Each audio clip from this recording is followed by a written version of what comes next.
I'd been hiding from my mob family for 3 years when a customer told me, "Your cousin says hi."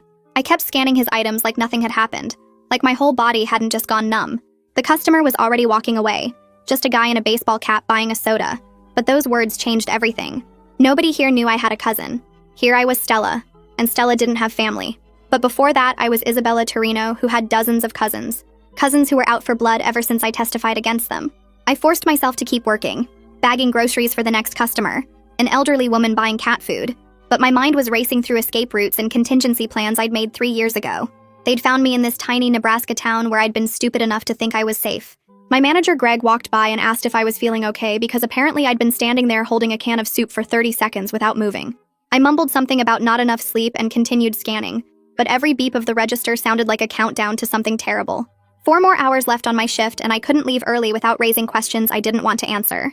Every customer who came through my line could be watching me, reporting back to the family about my blonde hair and name tag that said Stella. The man buying a single bottle of water who paid with 100. The woman who kept staring while I counted her change. Were they real customers or scouts sent to confirm it was really me?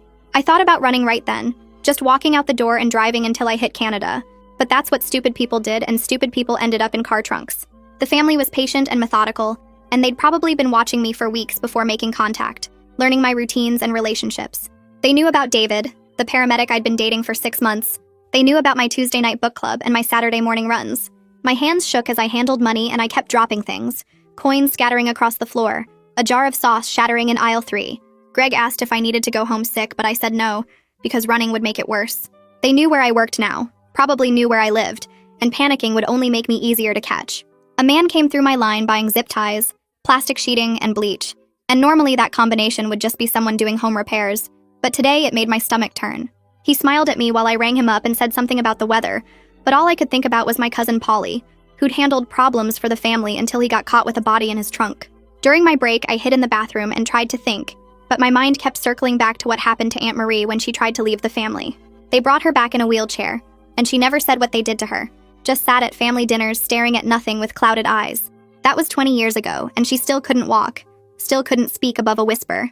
I splashed cold water on my face and stared at myself in the mirror, at this stranger with badly bleached hair and dark roots showing through. 3 years I'd been Stella. 3 years of lying to everyone about where I came from and why I had no family photos. 3 years of building something normal and quiet and safe, and it was all crumbling because I'd been stupid enough to use my mother's birthday when I created my new identity. 3 more hours of scanning and bagging while pretending my life wasn't collapsing. A customer complained I'd double-charged them, and I had to call Greg over to void the transaction, while my face burned with embarrassment and fear. Every minute that passed without something happening